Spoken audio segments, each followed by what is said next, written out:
Hello guys, अस्सलाम वालेकुम। Welcome to my YouTube channel knowledge station. तो भाई सीन कुछ ये है कि जब से इटली आया हूँ बहुत सारे स्टूडेंट के कॉल मैसेजेस आ रहे हैं और वो ये पूछते हैं कि भाई हमें भी स्कॉलरशिप चाहिए। स्कॉलरशिप किस तरीके से गेट करें, प्रोसेस क्या है, डॉक्यूमेंटेशन क्या लगेगी, स्कोर कितना चाहिए है इसका, टोटल एक्सपेंस क्या आएगा। तो आज इन्हीं सब चीज़ों को कवर करने के लिए ये वीडियो बना रहा हूँ, स्टडी इन अब्रॉड। और आज इस टॉपिक पे बात करने के लिए मेरे साथ गेस्ट मौजूद हैं। उनका इंट्रोडक्शन आपके साथ करवाता चलूँ। इंटर उन्होंने आगा खान कॉलेज कराची से किया और उसके बाद पाकिस्तान का प्राउड मूवमेंट उन्होंने यूनाइटेड नेशंस फाउंडेशन के अंदर गर्ल्स अप कॉन्फ्रेंस में पाकिस्तान को रिप्रेजेंट किया। और सिर्फ यही नहीं, उसके बाद उन्होंने 100% स्कॉलरशिप गेट कर यूएसए से इंटरनेशनल रिलेशंस पढ़ रही हैं। और सिर्फ यहाँ पर ही बस नहीं, उन्होंने वो कराची से सुल्ताना ऑर्गेनाइजेशन वेलफेयर की फाउंडर और डायरेक्टर हैं। तो आइए चलते हैं फरिया सहर खान की तरफ। अस्सलाम वालेकुम फरिया, कैसी हैं आप? ठीक हैं?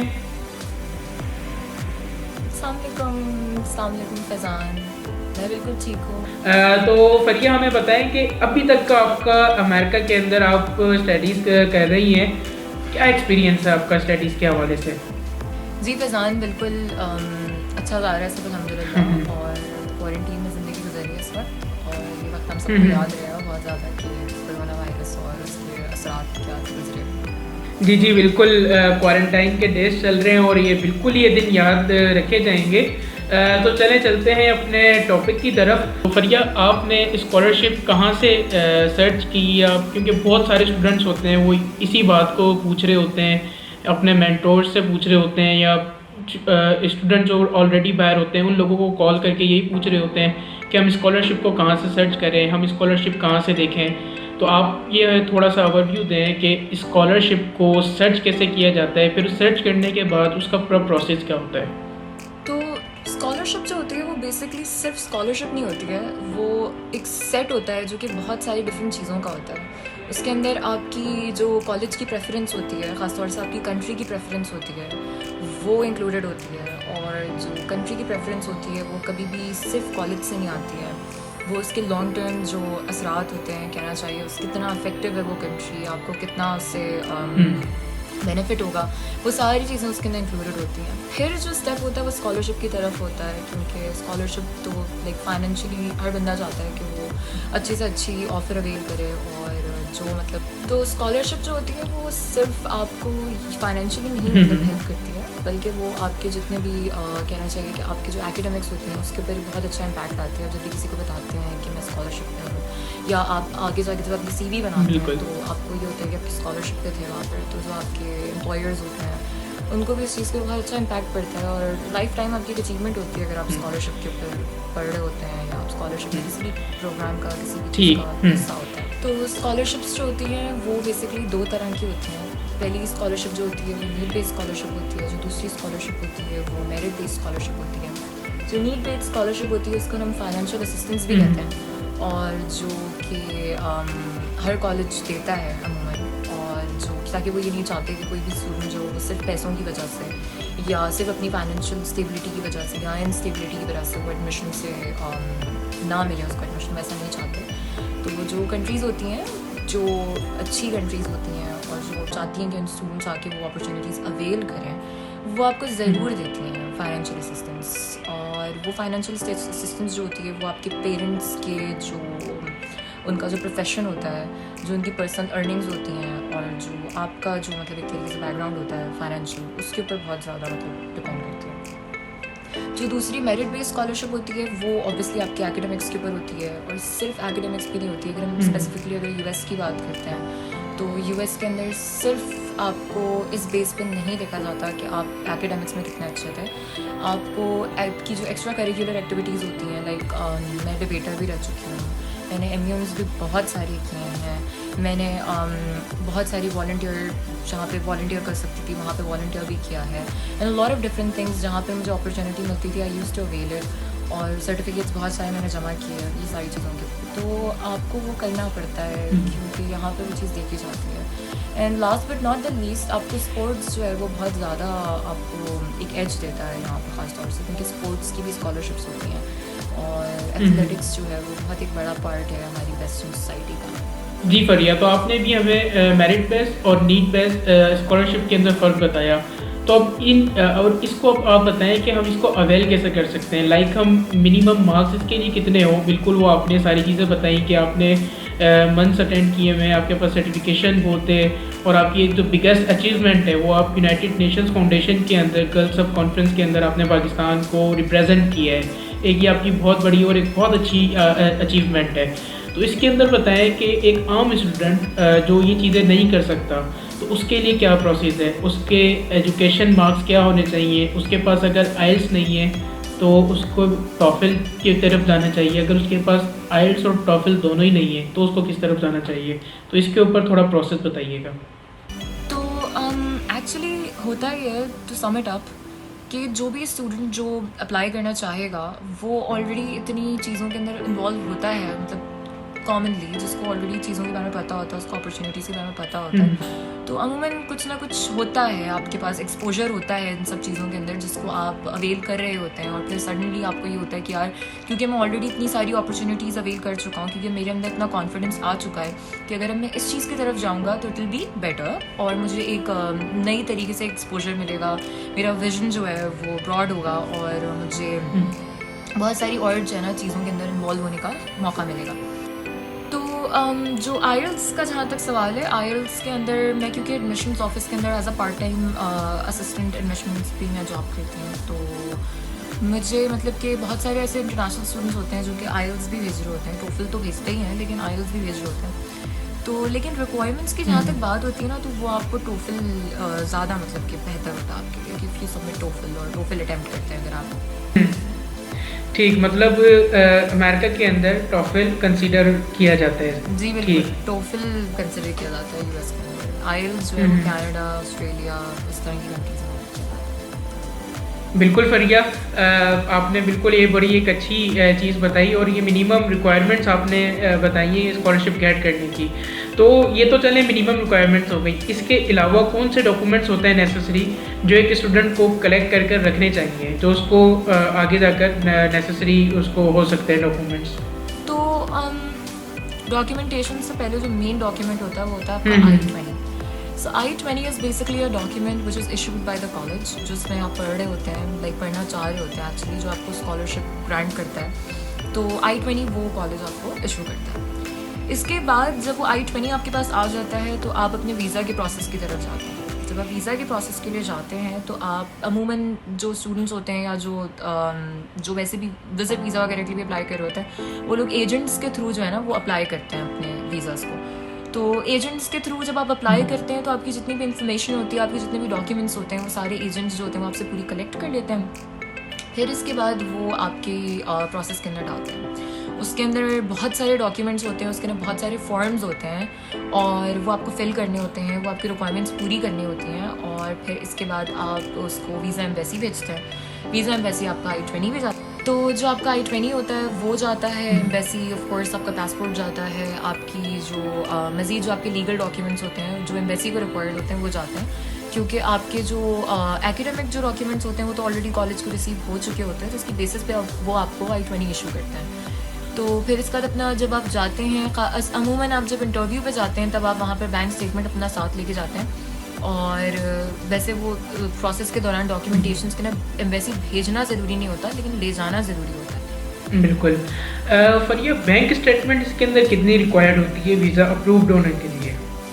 तो वीज़ा के लिए आपकी जो बैंक स्टेटमेंट की मिनिमम रिक्वायरमेंट होती है वो एक्चुअली आपकी स्कॉलरशिप पे डिपेंड करता है कि आपकी स्कॉलरशिप जो है वो कितनी आपको ग्रांट, तो आपके पास जो है उतनी मिनिमम आपके पास बैंक के अंदर अवेलेबल होने चाहिए पैसे, कि जब आप यहाँ पर आएँ तो आपको अगर ज़रूरत पड़े तो आप पाकिस्तान से मंगवा सकते हैं, आप जिस भी कंट्री से अप्लाई कर रहे हैं आप वहाँ से मंगवा सकते हैं। तो वो एक तरीके का एक शो करना होता है आपको कि आपके पास अवेलेबल हैं वो पैसे, क्योंकि कुछ स्टूडेंट्स यहाँ पर आने के बाद जॉब भी करते हैं, और वो पार्ट टाइम भी जॉब करते हैं, और वो ओवर टाइम भी जॉब कर रहे होते हैं, बहुत सारी चीज़ें कर रहे होते हैं वो, तो मतलब उसके अंदर कवर अप थोड़ा बहुत हो जाता है, लेकिन आपको just be on the safe side आपको चाहिए होता है कि लाइक रिक्वायरमेंट होती है कि आपके पास अवेलेबल है पैसे वहाँ पर। ऐसा नहीं है कि आप यहाँ पर आने के बाद आप नहीं कर पाएंगे, नहीं दे पाएंगे। ठीक, तो मतलब बैंक स्टेटमेंट डिपेंड्स करती है आपकी स्कॉलरशिप के ऊपर कि आपने कितनी स्कॉलरशिप वहाँ पर ली है।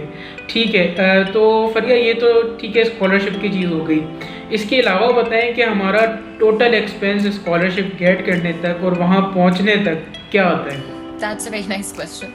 इसका कोई डेफिनेट जवाब इसलिए नहीं हो सकता क्योंकि हर किसी को स्कॉलरशिप जो होती है वो उनकी कैपेबिलिटीज़, उनकी एकेडमिक्स और उनकी जो रिक्वायरमेंट होती है कॉलेज के, तो उस पर उतर रहे होते हैं, तो उनको उसके मुताबिक मिलती है। तो इसका कोई डेफिनेट जवाब नहीं हो सकता कि कितना खर्चा आएगा, लेकिन मैं आपको जो सेट अमाउंट है, जो कि मतलब जैसे वीज़ा फ़ी हो गई, वो मैं आपको ज़रूर बता सकती हूँ।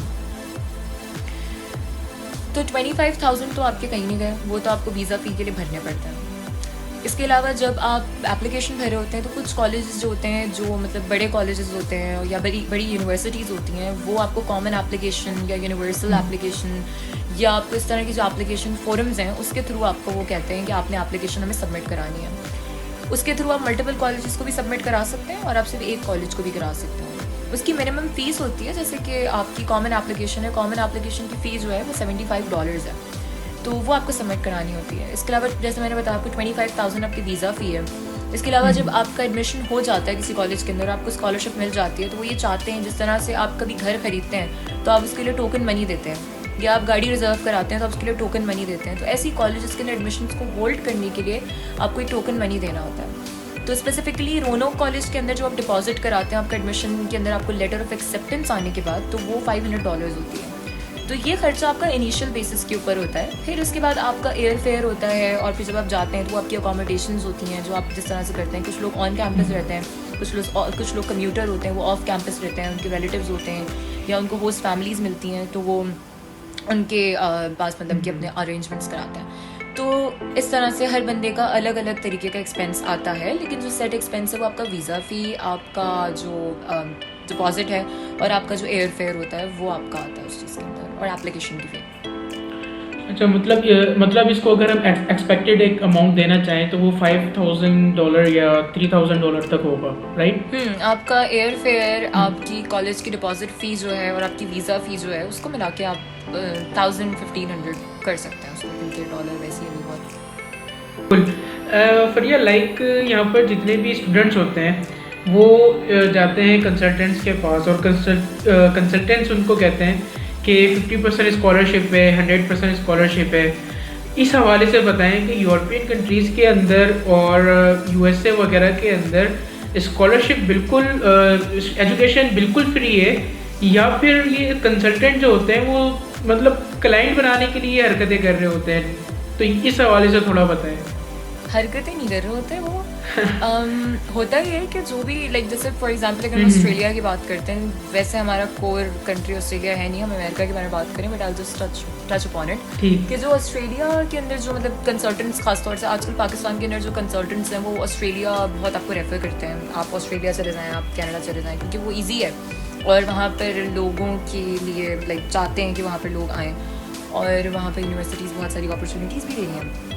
US आना थोड़ा मुश्किल है, US आना थोड़ा एक्सपेंसिव है और डॉलर बड़ा महंगा है। तो सीन्स ये हैं कि जो कंसल्टेंट्स होते हैं वो जब आपको स्कॉलरशिप्स और कंसल्टेंट्स का लिंक है, वो मेरे एक्सपीरियंस में या मेरे दोस्तों के एक्सपीरियंस के ऐसा नहीं हुआ अमूमन, क्योंकि उसका रीज़न ये है कि जो कंसल्टेंट्स होते हैं वो उनका कमीशन होता है यूनिवर्सिटीज़ के साथ, ऑब्वियसली वो अर्न करने के लिए बैठे हैं, तो जितना आपको टाइम लगाते हैं, आपके फॉर्म्स भरते हैं, आपको वो जो यूनिवर्सिटी होती है वो रेफ़र करते हैं, और फिर इसके बाद आपका सिलेक्शन भी हो जाता है वहाँ पर, तो उनके कमीशन होते हैं उस चीज़ के अंदर। मेरे केस के अंदर मैंने किसी कंसल्टेंट से नहीं किया था। मेरा केस थोड़ा सा डिफरेंट इस वजह से था क्योंकि मैं यूनाइटेड नेशंस फाउंडेशन के अंदर आई थी रिप्रेजेंट करने के लिए यहाँ पर, और इसकी वजह से मुझे एज मिला क्योंकि मैं ऑलरेडी US के अंदर मौजूद थी, और इस तरह से भी थोड़ा मतलब आपको पता चल जाता है कि आपको किस तरह से मतलब मैनेज करना है, क्योंकि एक बिल्कुल ही नई कंट्री में आना और फिर चीज़ों को एडजस्ट करना, चीज़ों को देखना थोड़ा सा डिफरेंट होता है एक्सपीरियंस अगर आप वहाँ पर बैठे हो। दूसरी बात ये है एडमिशन्स का, जहाँ तक था मुझे कंसल्टेंट की ज़रूरत इसलिए नहीं मिली क्योंकि मेरे मामू यहाँ पर होते हैं और मेरे मामू ने मुझे बहुत हेल्प करी थी फॉर्म्स वगैरह के अंदर और जो लीगल डॉक्यूमेंटेशन वगैरह थी उसके अंदर। तो क्योंकि हमने वो फॉर्म्स खुद से भरे थे और हमने उसको खुद से एक्सपीरियंस किया था, इसलिए हमें बहुत सारी चीज़ें क्लियर हो गई थी और हमें बहुत सारी चीज़ें अच्छी तरह से पता चल गई थी, जो कि कंसल्टेंट्स जो होते हैं वो खुद कर लेते हैं तो आपको इतना पता नहीं चल पाता कि आप कैसे मतलब वो करें। तो आज क्योंकि हम इसलिए मैं किसी को भी रेफ़र कर सकती हूँ आराम से और मैं किसी को भी बता सकती हूँ किस तरह से फॉर्म फिल करना है, क्योंकि मैंने और मेरे मामू ने बहुत मतलब कि मेहनत से और बहुत सारी चीज़ों को देख के कीनली जो है ना उसको ऑब्जर्व करके उसमें इंटरेस्ट लेके हमने फिल किया था, तो हमें सब चीज़ों का आइडिया हुआ था साथ साथ, जो कि कंसल्टेंट्स के साथ नहीं हुआ था। फरिया, इस सिचुएशन में फिर आप एक आम स्टूडेंट को क्या राय देना चाहेंगी, क्या एडवाइस करेंगी कि वो सेल्फ सर्च वगैरह कर कर चीज़ें कर कर अप्लाई कर कर आए या फिर वो कंसल्टेंट के थ्रू अप्लाई कर कर आए? मुझे लगता है मैंने इसका पहले जो मैंने भी बात करी उसका ना जवाब हो गया थोड़ा सा, लेकिन मैं दोबारा उसको कर देती हूँ। देखिए, जब आप कंसल्टेंट के पास जाते हैं तो आप कंसल्टेंट के ऊपर पूरा ट्रस्ट कर रहे होते हैं और वो आपकी बिहाफ के ऊपर सब चीज़ें कर रहा होता है। तो आप बहुत सारी चीज़ें ऐसी होती हैं जो आप खुद मेंशन करना चाह रहे होते हैं, जैसे फॉर एग्जांपल कॉमन एप्लीकेशन है, अगर वो आपके बिहाफ पे कोई और सबमिट कर रहा है या आपका कंसल्टेंट सबमिट कर रहा है या आपको कोई दोस्त सबमिट कर रहा है या आपका कोई भी मतलब मेंटोर आपका सबमिट कर रहा है, तो आप जो खुद से मेंशन कर सकते हैं या अपने पर्सनल स्टेटमेंट के अंदर अगर आप उस चीज़ को मेंशन कर सकते हैं, क्योंकि पर्सनल स्टेटमेंट आपकी स्कॉलरशिप के लिए बहुत ज़्यादा मैटर करता है। क्योंकि आपका पर्सनल स्टेटमेंट जो होता है वो आपको पूरी तरीके से बताता है, आपकी पर्सनालिटी के बारे में डिस्क्राइब कर रहा होता है कॉलेज को कि किस तरीके से आपका क्या आपने स्ट्रगल्स करी है ज़िंदगी में, आप किस तरह यूनिक हैं और आप किस तरीके से मतलब कि अपने आप को परस्यू करेंगे इस कॉलेज में और किस तरह से इस कॉलेज को आप आगे लेकर जाएंगे। क्योंकि आपको पता है कि ज़ाहिर जब कोई दूसरी कंट्री आपको एडमिशन दे रही होती है तो वो एक तरीके से आपको इन्वाइट कर रही होती है, तो आप इस काबिल भी होने चाहिए कि वो आपको इन्वाइट करें। तो वो ये चाहते हैं देखना कि आपके अंदर ऐसी कौन सी यूनिक बात है कि आप सबसे मतलब अलग हैं। यानी इवन हार्वर्ड की एप्लीकेशंस भी जो होती हैं उसके अंदर भी जब वो लेटर ऑफ एक्सेप्टेंस आपको भेजते हैं तो उसके अंदर भी वो बाकायदा इस बात को एक्सप्लेन करते हैं कि क्या आपके अंदर यूनिकनेस होनी चाहिए, आपने कौन सी यूनिकनेस थी जिसकी वजह से आप एक्सेप्ट हुए हैं, या अगर वो आपको रिजेक्ट करते हैं तो आपकी कौन सी ऐसी बात थी जिसकी वजह से आप बिल्कुल यूनिक नहीं थे जिसकी वजह से आपको उन्होंने रिजेक्ट किया। तो ऐसा ही है बिल्कुल, और आपको कंसल्टेंट के थ्रू करना हो या आप अपने थ्रू करना हो आपको। पर यह इंटर के बाद एक स्टूडेंट माइंड बनाता है कि मैंने बाहर जाना है पढ़ने के लिए, तो सबसे पहली चीज़ होती है कि बाहर तो बहुत सारी यूनिवर्सिटीज़ हैं, कंट्री कौन सा सिलेक्ट करना है, एजुकेशन के लिहाज से यूनिवर्सिटी कौन सी सिलेक्ट करनी है, तो इस हवाले से थोड़ा सा आप अपना रिव्यू दें। तो इसका आसान सा जवाब ये है कि जब आप किसी भी यूनिवर्सिटी को किसी भी कंट्री में सेलेक्ट करते हैं, जब आप उनकी ऑनलाइन वेबसाइट पे जाते हैं तो वहाँ पर आपको एक वर्चुअल टूर मिलता है। दैट मीन्स कि आप यूनिवर्सिटी को देख सकते हैं। आपको वो 360 के जो आपके 3D जो कैमराज हैं उसके थ्रू उन्होंने बाकायदा बनाया। अमूमन यूनिवर्सिटीज़ में जैसे हार्वर्ड हो गया, रोनो कॉलेज में है, बहुत सारी जो कॉलेजेस हैं। इसके अलावा वर्चुअल टूर के अलावा आपके पास जो है क्वेश्चंस होते हैं, सर्वे होता है जिसके अंदर वो दिखाते हैं आपको कि आप सूटेबल हैं या नहीं हैं। उसके अंदर बहुत सारे इस तरह के सवालात होते हैं जिसके थ्रू आप अपने आप को जज कर सकते हैं, और कॉलेज जो है उसकी जो कहना चाहिए कि उसकी जो एक तरीके से जो उसकी खासियत है वो क्या आपके ऊपर बैठती है, यानी कि आप एडजस्ट हो सकते हैं आप उस चीज़ के अंदर, नहीं हो सकते, क्या वो आपके लिए है या वो आपके लिए नहीं है। तो आपके लिए वहाँ पे क्वेश्चंस होते हैं, सर्वेज होते हैं, आप वो लेते हैं। बाकी ये होता है कि जब आप कर रहे होते हैं अप्लाई तो आप उसके रिव्यूज़ पढ़ते हैं, आप ऑलरेडी देखते हैं कि उसका एक्सेप्टेंस रेट कितना है, उसकी ग्रेजुएशन रेट कितना है, वो कंट्री के किस पोर्शन में बना हुआ है। अच्छा फरिया, यहाँ पर एक बड़ा इम्पोर्टेंट एक क्वेश्चन है जो मेरे ख्याल में आपने भी आकर यहाँ पर फेस किया होगा। वाई स्टडी इन अब्रॉड, मतलब पाकिस्तान में स्टडी नहीं हो सकती, तो इस हवाले से आपके क्या रिव्यूज़ हैं? मैंने एक इंटरव्यू दिया था और उसके अंदर एक कमेंट आया था कि अपने मुल्क में पढ़ो और क्या यहूदियों के मुल्क में जाके पढ़ना। तो मसला सारा ये है कि यहूदियों के मुल्क में पढ़ना इसलिए पड़ता है क्योंकि मोबाइल भी यहूदी बना रहे हैं, और जिस कुर्सी पे मैं बैठी हुई उस वक्त वो भी शायद उन्होंने ही बनाई हुई है, और जिस जहाज़ में मैं बैठ के सफ़र कर रही होती हूँ, जिस गाड़ी में मैं होती हूँ वो भी उनकी बनाई हुई होती है। तो वो सिर्फ मतलब बहुत सारी दुनिया के अंदर रिलीजन्स हैं तो लोग उस हिसाब से चीज़ों को लेके चल रहे होते हैं और बहुत सारी अकॉम्प्लिशमेंट्स होती हैं। तो ऐसा होता है कि पाकिस्तान आके लोग क्यों नहीं पढ़ना चाहते, इसलिए कि वहाँ पे अपॉर्चुनिटीज़ की थोड़ी सी प्रॉब्लम है। तो आप इसलिए जाते हैं आप क्योंकि जिस हॉल में आप होते हैं और जिस जगह पर आप होते हैं वहाँ से थोड़ा सा बाहर निकलना चाहते हैं। ऑलरेडी वहाँ पे जो चीज़ें होती हैं उसका एक्सट्रैक्ट आप ऑलरेडी हासिल कर चुके होते हैं, मैं ये तो नहीं कहूँगी कि कोई बुराई होती है अपने मुल्क में पढ़ना, क्योंकि हज़ारों बच्चे पढ़ते हैं, लाखों बच्चे पढ़ते हैं। अभी मेरी क्लास के इतने लोग पढ़ रहे हैं, सब बाहर जाके पढ़ नहीं सकते, सब बाहर जाके पढ़ना अफोर्ड नहीं कर सकते। और ये भी नहीं है कि पाकिस्तान के अंदर मयार नहीं है एजुकेशन का, बिल्कुल मयार है एजुकेशन का। पाकिस्तान के अंदर पढ़ने में कोई बुराई नहीं है, लेकिन पाकिस्तान से बाहर जाने में भी कोई बुराई नहीं है। तो जिस तरह से पाकिस्तान में पढ़ने में कोई बुराई नहीं है, उसी तरह बिल्कुल बाहर आने में पढ़ने में भी कोई बुराई नहीं है। आप अगर पाकिस्तान में पढ़ रहे हैं या अगर आप पाकिस्तान में बैठ के पढ़ रहे हैं तो भी आपके अंदर कोई कमी नहीं है, आप किसी से कम नहीं है। अगर कोई बाहर पढ़ रहा है तो वो आपसे बिल्कुल भी आला नहीं है, वो आपसे बिल्कुल भी ऊपर नहीं है। तो ये जो एक कॉम्प्लेक्स जो लोगों को कुछ को हो जाता है ना कि अच्छा जी वो तो बाहर इटली में जाके पढ़ रहे हैं या वो जाके अमेरिका में जाके पढ़ रहे हैं तो वो कोई बहुत ही बड़े बाप के बच्चे होंगे, या मतलब कि उनके पास बड़ा पैसा होगा और उन्होंने सारा पैसा बिल्कुल उसी में झोंक दिया है। तो ऐसा बिल्कुल भी नहीं है। मेरे अब्बा की कोई सोने की कानें नहीं है, वो नॉर्मल से डॉक्टर हैं, तो उन्होंने ऐसा कुछ भी नहीं। और उन्होंने अपनी ज़िंदगी की जमा पूंजी ज़रूर लगाई है मेरे ऊपर, बिल्कुल लगाई है उन्होंने मेरे ऊपर, लेकिन हमने इस काबिल अपने आप को प्रूव किया है तो उन्होंने उसमें लगाया भी है, उस चीज़ के अंदर। तो इसमें लगाया भी उन्होंने, इसलिए उनको पता है कि उनको एक चीज़ वापस भी मिलेगी। तो आपको अपने ऊपर कॉन्फिडेंस होना चाहिए, बिल्कुल बिल्कुल आपको कॉन्फिडेंस भी होना चाहिए जब आप किसी चीज़ को कर रहे होते हैं या आपको इनिशिएटिव ले रहे होते हैं। तो आप ज़रूर इस चीज़ को मेक श्योर करते हैं कि अगर आप कोई कदम उठा रहे हैं तो आप सिर्फ इसलिए नहीं उठा रहे हैं कि आपके पास चंद पैसे थे, आपके पास चंद कॉन्टैक्ट्स थे, आपके पास अपॉर्चुनिटी थी और वो आपने उठा के फेंक दिया। ऐसा नहीं होता, आपको उस चीज़ को ख्याल करना पड़ता है, एहसास करना पड़ता है उस चीज़ का। अच्छा परिया, मतलब मैं आपसे यहाँ पर एक शॉर्ट कमेंट कह लें या रिव्यू कह लें आपसे लूँगा, या उस हवाले से मैसेज आप अगर देना चाहें कि बहुत सारी लड़कियाँ या गर्ल्स ऐसी भी होती हैं जो बाहर अब्रॉड पढ़ने आना चाहती हैं, लेकिन वो क्यों नहीं आ पाती हैं कि वो अबाया करती हैं, वो स्कार्फ पहनती हैं, वो इस वजह से यहाँ पर नहीं आती। तो इस हवाले से थोड़ा सा बताएं कि यहाँ पर अबाया वगैरह पर और स्कार्फ वगैरह पर क्या चीज़ें हैं, क्या रिव्यूज़ हैं, आप उन गर्ल्स को क्या मैसेज देंगी? मैं सिर्फ गर्ल्स को नहीं, गर्ल्स के पेरेंट्स को भी ये मैसेज देना चाहूँगी कि जिस तरह की हमारी एक परसेप्शन होती है कि वहाँ पे जाते हैं तो बहुत रेसिस्ट होते हैं लोग और वो आपको बहुत ज़्यादा मतलब पॉइंट आउट करते हैं, बुली करते हैं आपको। तो देखिए ऐसा तो नहीं है ना कि पाकिस्तान के अंदर भी सारे लोग आपको इनकरेज करते हैं। जो लड़कियां अबाया पहनी हुई होती हैं उन पर भी सीटियाँ मारी जाती हैं, जो लड़कियां मतलब कि प्रॉपर अपने आप को कवर करती हैं उनको भी उसी तरीके से देखा जाता है। तो जहाँ अच्छे लोग होते हैं वहाँ बुरे लोग होते हैं। तो मैं नहीं कहूँगी कि यहाँ पर बिल्कुल भी ऐसा नहीं होता कि आपको रेसिज्म बिल्कुल भी नहीं है, बिल्कुल है, रेसिज्म है बिल्कुल। और कुछ जो मतलब लोग होते हैं वो रिलीजन्स को बहुत ज़्यादा एक्सट्रीम पर ले जाते हैं, बहुत कंजर्वेटिव भी होते हैं। जैसे हमारे पास कुछ मुसलमान काफ़ी कंजर्वेटिव होते हैं, कुछ लोग बहुत लिबरल होते हैं। तो ऐसे यहाँ पर भी है। मेरा भी एक परसेप्शन ये था कि जब मैं यहाँ पर आऊँगी तो मेरे लिए स्कार्फ पहनना बहुत डिफ़िकल्ट हो जाएगा और मैं मतलब कैरी नहीं कर पाऊँगी, या मतलब कि मुझे मोटिवेशन नहीं मिलेगी कैरी करने की। लेकिन मुझे बहुत मोटिवेशन मिली यहाँ पर आने के बाद, क्योंकि जो लोग होते हैं आपके अतराफ़ में जब वो ये देखते हैं कि यार एक लड़की है या एक बच्ची है जो कि मतलब हार्डली 19 ईयर्स की 20 ईयर्स की है, वो कॉलेज गोइंग है और वो अपने रिलीजन को फॉलो कर रही है, वो मतलब कि कॉलेज के अंदर जितने 2000-3000 स्टूडेंट्स हैं उसके अंदर से वो अपने रिलीजन को फॉलो करती है, तो वो आपको एज देते हैं। एज का मतलब ये होता है कि वो आपको ऑनेस्ट समझते हैं, वो आपको ये एज देते हैं कि आप जो है वो चीज़ों को फॉलो कर रहे हैं, तो आपके अंदर इतना पेशेंस है और आप जो है अपने जो आपके मॉरल्स हैं आप उनको कैरी कर सकते हैं और आप कैरी कर रहे हैं, तो वो आपको एज देते हैं उस चीज़ के ना, वो आपकी मज़ीद रिस्पेक्ट करते हैं। लेकिन इसका हरगिज़ मतलब ये भी नहीं है कि लोग कंजर्वेटिव नहीं होते हैं, बिल्कुल कंजर्वेटिव होते हैं। वो आपको देखते भी हैं कुछ लोग आपको नापसंद भी करते हैं।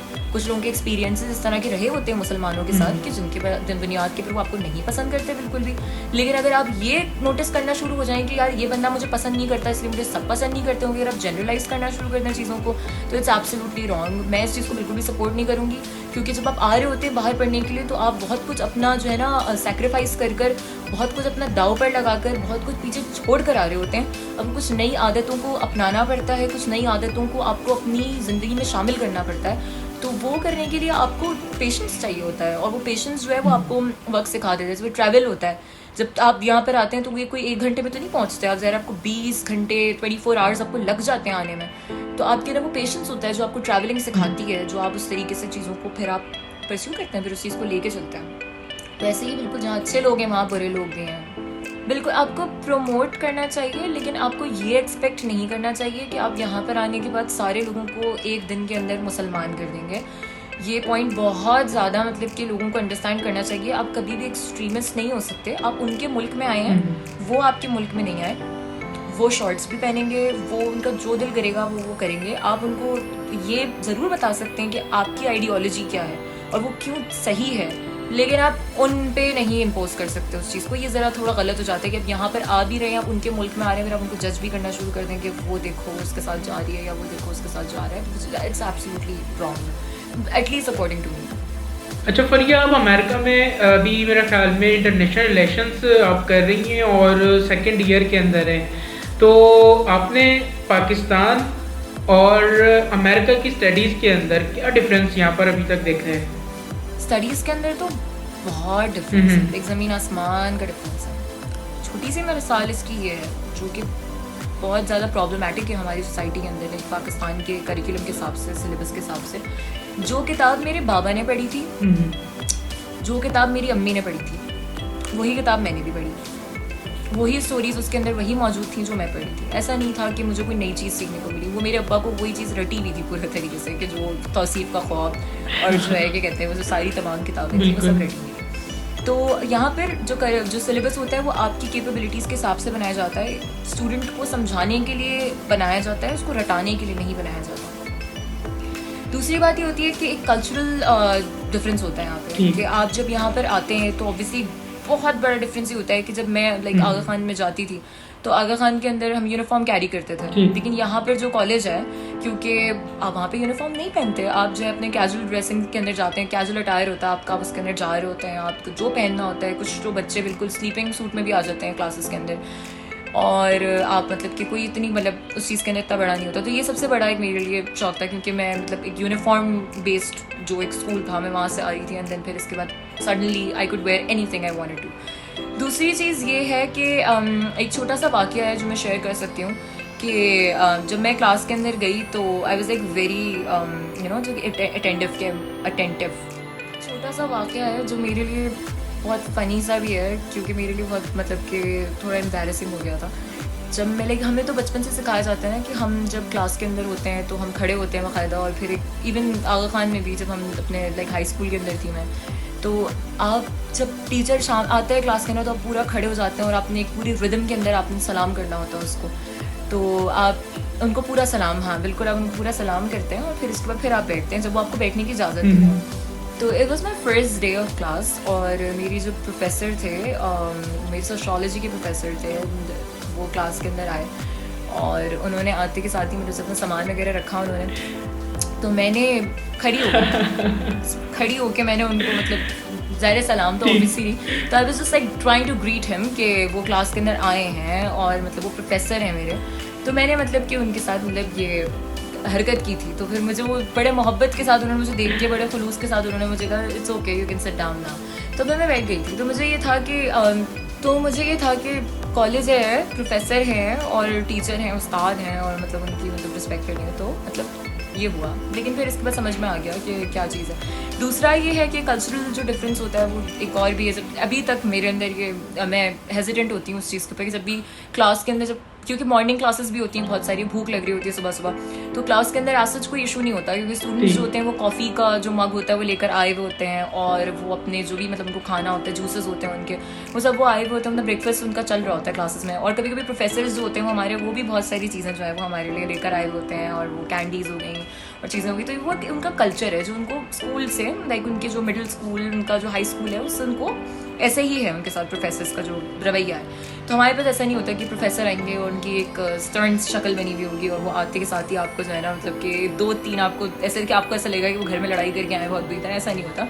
जब वो प्रोफेसर क्लास में आते हैं तो वो प्रोफेसर की तरह होते हैं, वो आपको अंडरस्टैंड करते हैं, वो इंडिविजुअली आपको आपके ऊपर अटेंशन दे रहे होते हैं, वो आपको अंडरस्टैंड करने की कोशिश कर रहे होते हैं। तो ऐसा होता है। तो अभी भी है, चल रहा है, नहीं खाया जाता बिस्किट वगैरह क्लास के अंदर, but I am trying to make myself more comfortable. अच्छा फरिया, यहाँ पर एक और चीज़ अगर मैं ऐड करना चाहूँ तो जो पाकिस्तान से स्टूडेंट्स यहाँ पर आते हैं तो यहाँ आने के बाद उनको इंग्लिश बोलने में बहुत ज़्यादा डिफ़िकल्टी हो रही होती है। वो पाकिस्तान में एक किसी और एक्सेंट से इंग्लिश को सीख कर आए हुए होते हैं और यहाँ पर आने के बाद इंग्लिश का एक बिल्कुल अलग एक्सेंट उनको मिलता है। तो यहाँ पर जब वो एक्सेंट नहीं बोल पाते तो यहाँ के लोग उनको एम्बैरस नहीं करते हैं, उनके ऊपर हंसते नहीं हैं। तो इस हवाले से थोड़ा सा अगर आप शेयर करें। ये लोग तो बिल्कुल भी नहीं हंसते आपके ऊपर, जो आपके पाकिस्तान के जो जब आप पाकिस्तान में अंग्रेज़ी बोल रहे होते हैं, तो अगर आप वो हिस की जगह गलती से हर लगा दें तो वो आपको ऐसा समझते हैं कि आपने जो है बहुत कोई बड़ा गुनाह कर दिया और कोई बड़ी गलती सरजद हो गई है आपसे। बिल्कुल भी ऐसा नहीं है। बहुत कंपोज लोग होते हैं और उनको ट्रेन इस तरह से किया जाता है कि कुछ लोग कुछ लोग अच्छे होते हैं, कुछ लोग बुरे होते हैं, लेकिन अमूमन लोगों को इसी तरीके से ट्रेन किया जाता है कि बहुत कंपोज होते हैं, वो आपकी गलतियों को पिक करके निकाल के नहीं बोलते हैं। कभी कभी मेरे देख जो और भी मेरे कोलीग्स हैं जो कि मतलब पाकिस्तान से यहाँ पर आए हुए हैं पढ़ने के लिए, या मतलब कि और कंट्रीज से आए हुए हैं जिनकी जो नेटिव लैंग्वेज है वो इंग्लिश नहीं है, तो वो लोग जब बात कर रहे होते हैं तो वो पूरी कॉन्वर्जेशन के अंदर लड़की के बारे में बात कर रहे होते हैं, लेकिन वो हिज और हिम लगा के बात कर रहे होते हैं और किसी को कोई उसके ऊपर ना मजाक लगता है वो बात, ना उनको बुरा लगता है वो बात, और वो आराम से सुन रहे होते हैं। जैसे हम उर्दू जब बात कर रहे होते हैं, तो अभी जब मैंने आपसे बात करी तो हज़ारों गलतियाँ तो मैंने कर दी होंगी इसके अंदर, तो मतलब कि जैसे आपको फील नहीं हुआ कि मैंने कोई गलती करी है, तो एग्जैक्टली इनको भी कोई चीज़ फील नहीं होती। वो हमने हवा बनाया हुआ है कि इंग्लिश होती है, इंग्लिश होती है, इंग्लिश होती है, ऐसा कुछ भी नहीं है। इंग्लिश एज अ लैंग्वेज, अगर आप उसके ऊपर अगर आपको महारत हासिल है, इट्स वेरी नाइस। अगर आपको महारत हासिल नहीं है तो ये आपके लिए कोई शर्मिंदगी की बात नहीं है। आप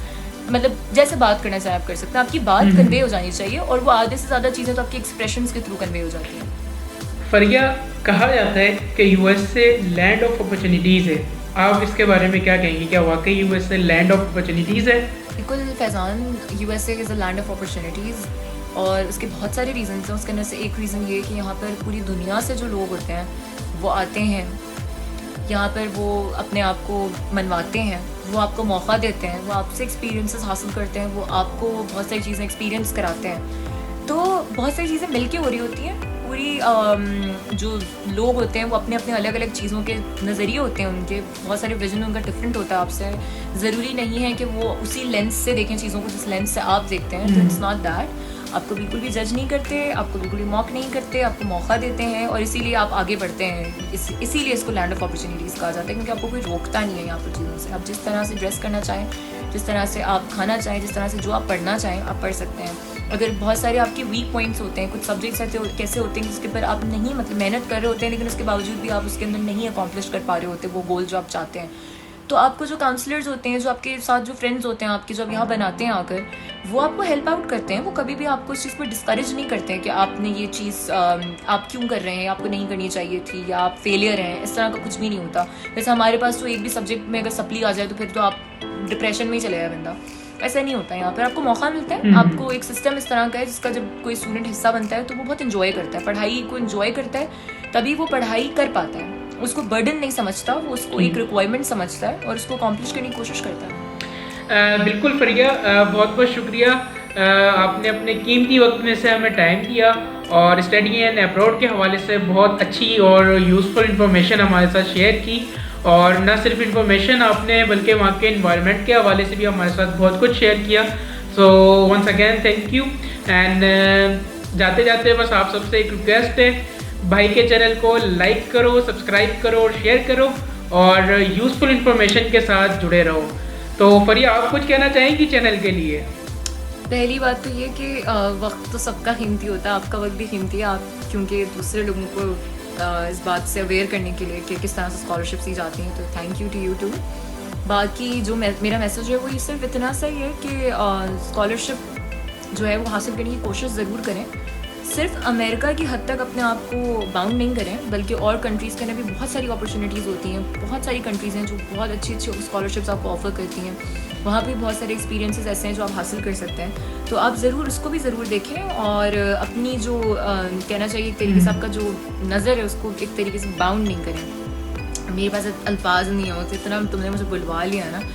तो इसके अलावा बाकी ये है कि आप अपने स्किल्स को यूटिलाइज़ करने की कोशिश करें, जिस भी पॉजिटिव वे में आप करना चाहते हैं। आप जिस तरीके से पाकिस्तान के अंदर करना चाहते हैं, आप उसको यहाँ से सीखने के बाद या जहाँ से भी सीखने के बाद आप जिधर भी उसको यूटिलाइज़ करेंगे, आपको हमेशा ये याद रखना चाहिए कि आपकी जो बेस है वो कहाँ से स्टार्ट हुई है और आपकी जो मंजिल है वो कहाँ तक है। आपको ये याद रखना चाहिए हमेशा। आपको कभी भी ये नहीं भूलना चाहिए कि आप कहाँ से हैं, आपकी जो बेस है वो कहाँ से बनी है, आपके असातिज़ा कौन थे, आपके साथ वो वक्त गुजारने वाले कौन थे जिन्होंने आपके साथ दिया उस वक्त जब आप कुछ भी नहीं थे, और जब आप कुछ बन जाएं तो आप उनको ज़रूर याद रखें। तो that's the code of the day.